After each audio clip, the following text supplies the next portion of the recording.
sinabi niya na I did what I had to do for my country and then I have no regrets sa mga ginawa ko. Ma'am, nasabihan niyo ba siya na hindi talaga titigil yung mga Pilipino sa pagsuporta sa kanya sa pagpapakita ng CICC? Oo. Nabanggit namin, no, na nandito kayo. At nabanggit din namin yung walk for Duterte noong July 5 dito sa The Hague.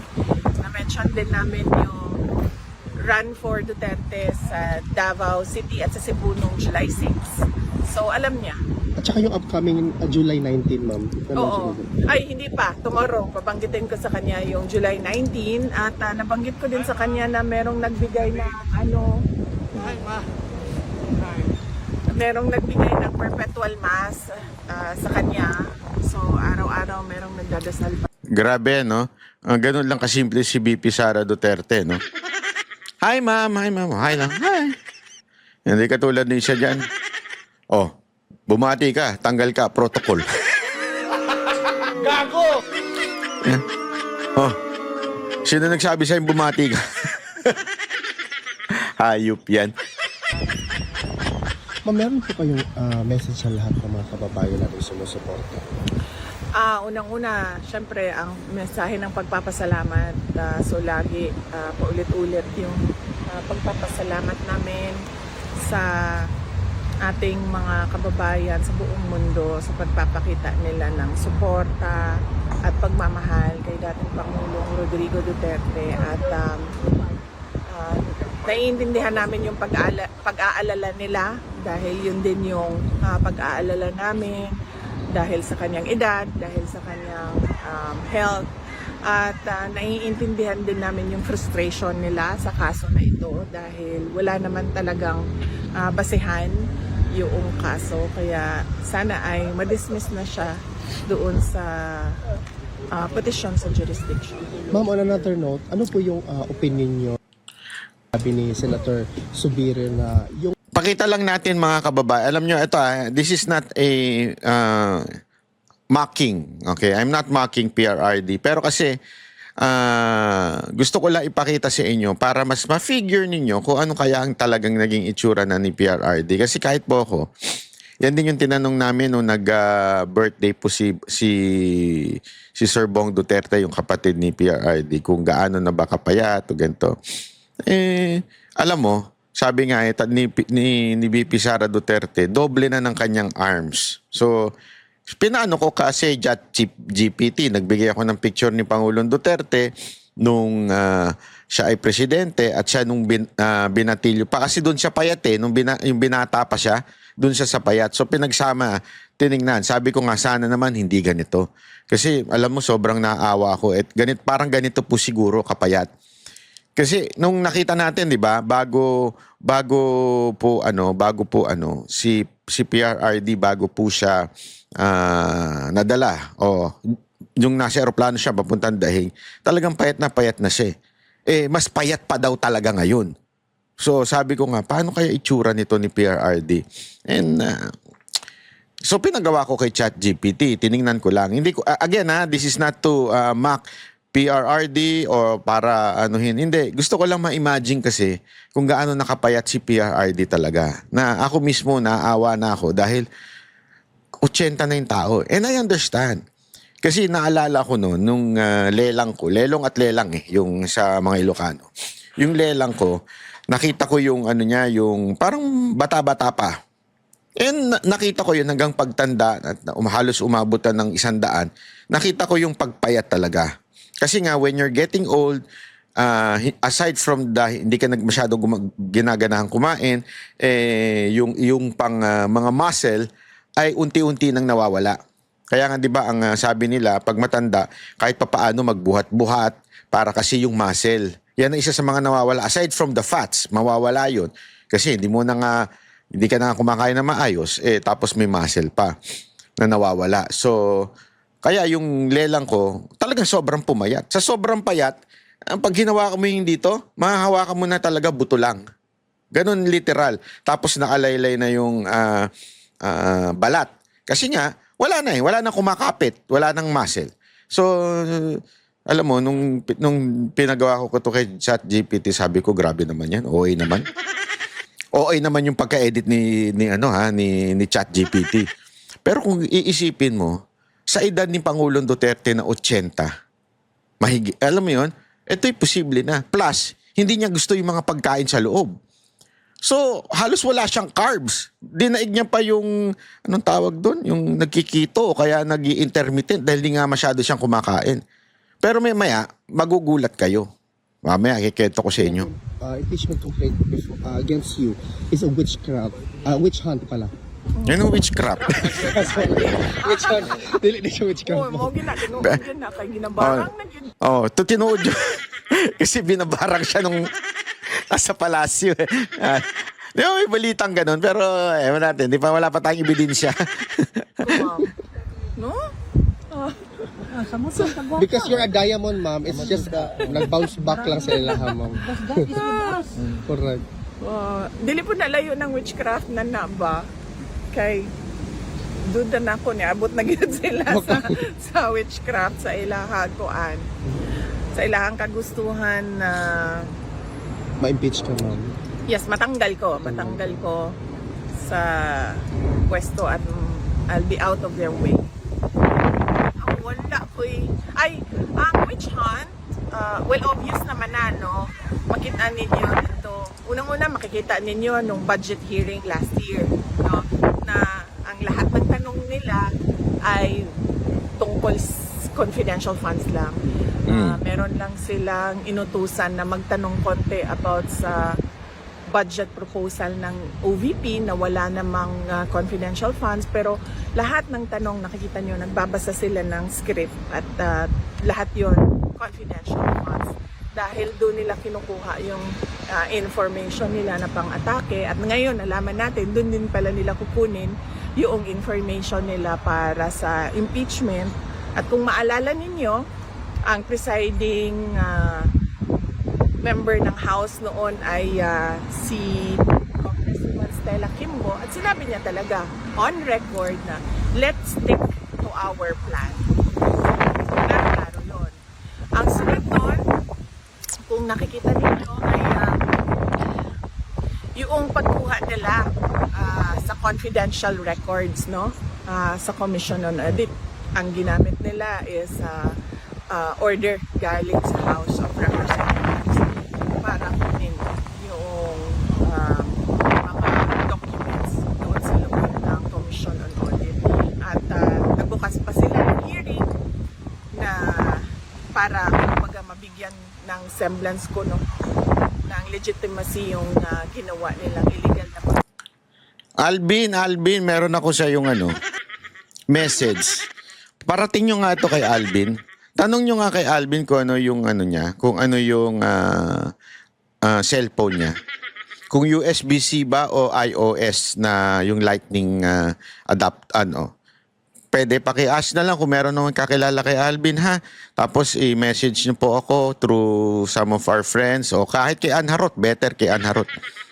Para makabigyan kita ng mic na merong dead cat ang tawag doon, yung para sa hangin, hindi siya ganyan.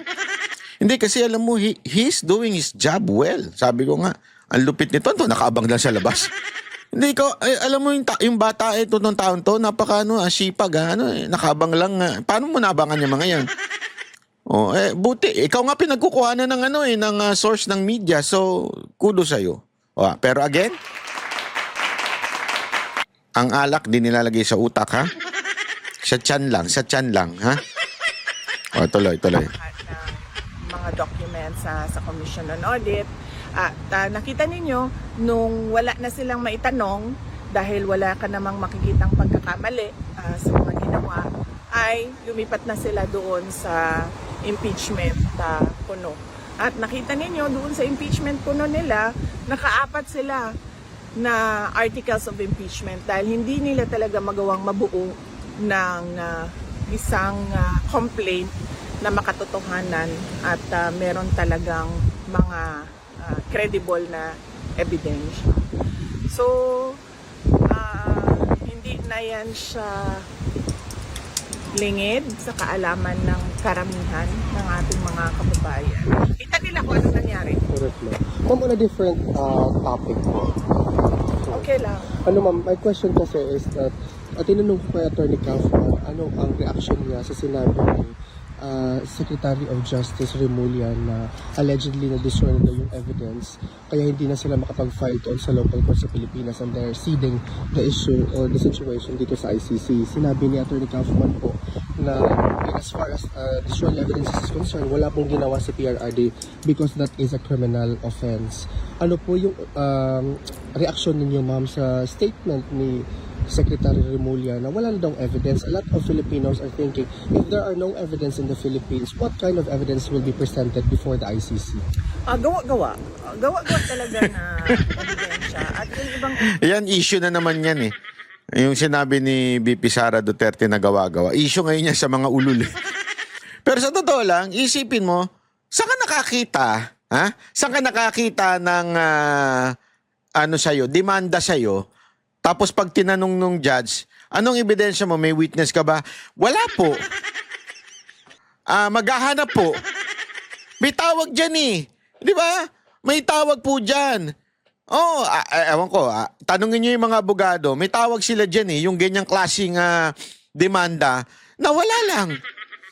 Pag tinanong mo, wala po kaming hawak na ebidensya. Tapos ngayon, sinisisi nila, sinira daw ng mga Duterteng ebidensya. Bakit hindi nyo itanong yung pa-epal na contest na yon? Yung abogadong epal? Ha? Abogado ng mga supporter ng mga terorista?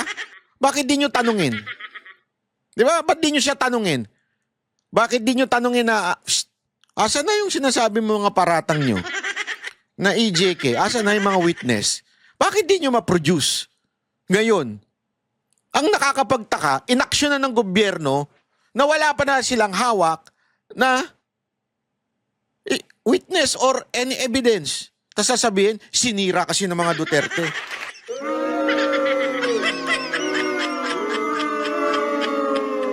Hindi ba ho? Yun lang sana sa akin. Hindi ko maintindihan bakit yung mga ulol na yan, daldal ng daldal noon. Oh, isama mo na yung mga congressman na ang dami sinasabing, ito, EJK. Yung pala naman, wala. Wala. Di ba? Ngayon, magtataka sila. Anong kailangan Kasi siguro, binura Duterte, goberno.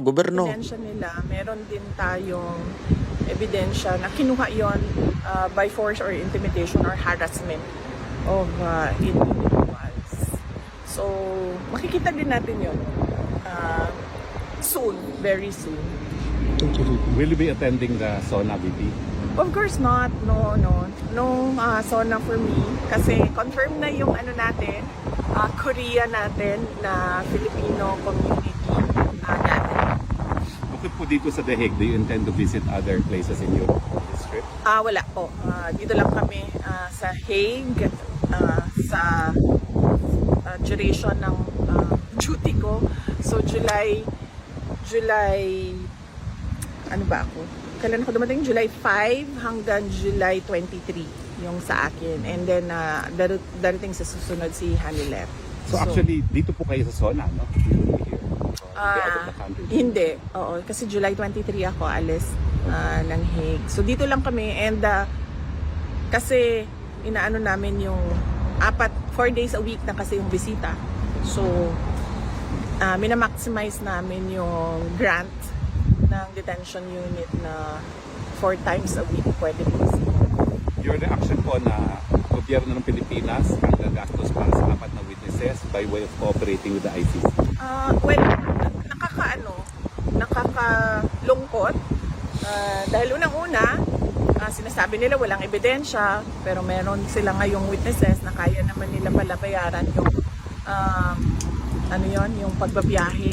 Pero nakakalungkot kasi sobrang bagal ng galaw nila para sa ating mga kababayan na naiipit sa kaguluhan sa Iran at sa Israel. Kaya kaya nakikita natin at nakikita ng taong bayan nasaan ba talaga yung priorities.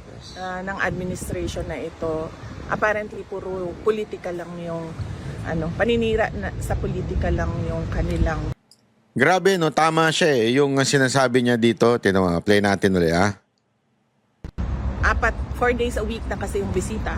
So, minamaximize namin yung grant ng detention unit na 4 times a week pwede bisita. Your reaction po na gobyerno ng Pilipinas ang gagastos para sa apat na witnesses by way of cooperating with the ICC? Well, nakakalungkot. Dahil unang-una, sinasabi nila walang ebidensya, pero meron sila ngayong witnesses na kaya naman nila pala bayaran yung pagbabiyahe. Pero nakakalungkot kasi sobrang bagal ng galaw nila para sa ating mga kababayan na naiipit sa kaguluhan sa Iran at sa Israel. Kaya kaya nakikita natin at nakikita ng taong bayan nasaan ba talaga yung priorities ng administration na ito. Apparently puro politika lang yung paninira sa politika lang yung kanilang prioridad. Nagigets yun, tindi, no? Lupit ng gobyerno natin, ano? Pagdating doon sa mga OFW yung dapat i-repatriate, hindi nila ginagawa. Para bagang pinanghihinayangan nila yung pera. Pero pagdating naman sa mga witness, sila naman na magbabayad para ibiyahe papunta sa ICC. So, yung kasinungalingan na hindi nakikipag-cooperate ang Pilipinas, alam natin isang malaking kasinungalingan. Di ba? Isang malaking kasinungalingan po na hindi nakikipag-cooperate ang Pilipinas. Ayaw na lang kasing aminin na kayong gobyerno, particular na, ikaw, tinatawag nating, sabi nga, sino man kanino ko narinig to? Mar. Si kay Sas, sabi ni si Sas. Kayong Mar. Anong Mar? Marcos Araneta Romualdez. Ito yung kayong Mar, kayo ang may kagagawan ng pagpunta ni Pangulong Duterte doon. Ayaw nyo pang aminin, kesyo ang dami nyo pang sinasabi, kesyo ang dami nyo pang palusot. Ngayon, nangangailangan ng assistant itong mga witness, bigla ninyong kayo na magbabayad. Kayo na magdadala. Kayo na ang mag-shoulder, di ba? So, ibig sabihin, talagang meron kayong partisipasyon. So, isang malaking kalokohan na sinasabi ninyo na wala kayong partisipasyon. At nakakalungkot nga, mas inuuna nyo pa yan kesa yung tulungan ang ating mga OFW. Mas priority nyo. Kaya ang ibig sabihin lang, it simply says something about this Mar government. Ano yun? That the Mar government is focusing on politics, not on serving the people. That's the truth. Diba? You are focusing so much on bringing down your political enemy. Diba? Instead of focusing on solving the problems of our OFWs and our kababayan here in the Philippines. What kind of assholes are you? Mother, father? Gago! Talay. Hindi yung mga mamamayan. Ma'am, on a different, parang susundan ko yung question, ma'am, by the way. Sinabi po ni President President Marcos na i-stop na daw po natin yung pamumulitika at it's now time for us to work. Siguro tumingin siya sa salamin, no? Pag sinasabi niya yung stop na ang pamumulitika kasi sila yung namumulitika. Ang ginagawa lang namin lahat ay sumasagot kami, di ba? Attorney Harry, tama. okay, ikaw isang biktima ka din. Oh. Dahil you are known to be an ally and a very close lawyer of President Duterte. So, wala naman kaming ginagawang atake. Ang sa amin lahat ay sagot at depensa. So, sila ang tumigil at sila yung nasa administrasyon, sila yung tumigil at sila yung tumutok sa kung ano yung dapat na ibigay para sa taong bayan.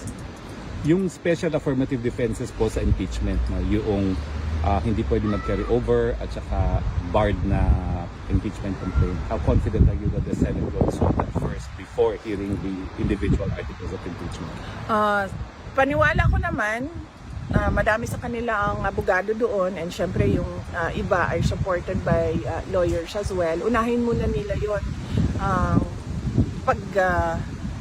pagdesisyon doon sa question ng validity ng complaints and yung crossover ng trial from the 19th to the 20th Congress.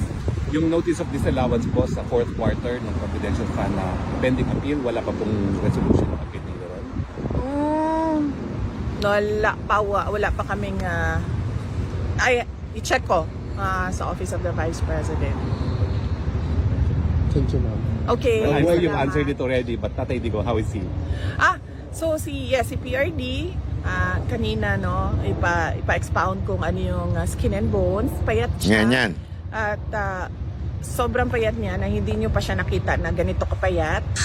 Siguro nakita ko siyang ganito kapayat nung binata pa siya. And Yan. Oh. binata pa siya. Mm.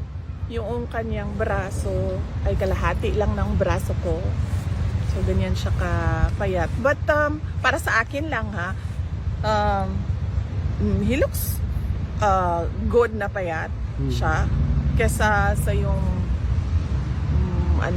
malaki ang tiyan, tapos parang unhealthy tingnan at mukhang nakakatakot para sa kanyang heart. So I like him this way na medyo slim. Pero nabanggit nyo yung baho sa kanya na naaabala yung mga supporters niya na mabilis sa pagkain niya. Oo, nabanggit ko din na yun sa kanya. Sabi ko nga kanina, naiintindihan namin yung concern. Because ang is yung pagpayat niya ay hindi naman niya kagustuhan dahil talaga yon sa appetite, loss of appetite niya, no. Siguro sa mga pangyayari, and of course siguro kasi hindi traditional Filipino food yung niya, nakasanayan. Yung mga pagkaing Pilipino na nakasanayan niya, hindi yung yun. Mamaya meron ako talagang sasabihin sa inyo na bakit yung sinasabi ni BP Sara Duterte at yung sinabi ni Ma'am Elizabeth parang nagtutugma. Pareho ang nangyari. Kasi dito sinasabi niya, pumayat but he looks better and healthier. Parang ganon. Yun ang sinasabi ni BP Sara Duterte. Yun din ang sinasabi ni Ma'am Elizabeth. Ang meron dito para sa kanya. At one more last question po, Pisa. Nabalitaan niyo po ba yung unity walk namin ng July 5? Yes, oo. Nakita ko din yung videos. Nabanggit ko din. 7 kilometers. Nabanggit ko din kay dating Pangulong Duterte yung Unity Walk July 5 dito sa The Hague. At nabanggit ko din yung Run for Duterte, yung fun run sa Davao City at sa Cebu nung July 6. So nabanggit kasi yon sa kanya. And alam Yung din po niya sa 19. Sa 19, bukas ko babanggitin na sa kanya, nakalimutan ko kanina kasi nag-updating lang ako kung anong mga nangyari. So mag-update ako kung ano yung mga future na mangyayari bukas.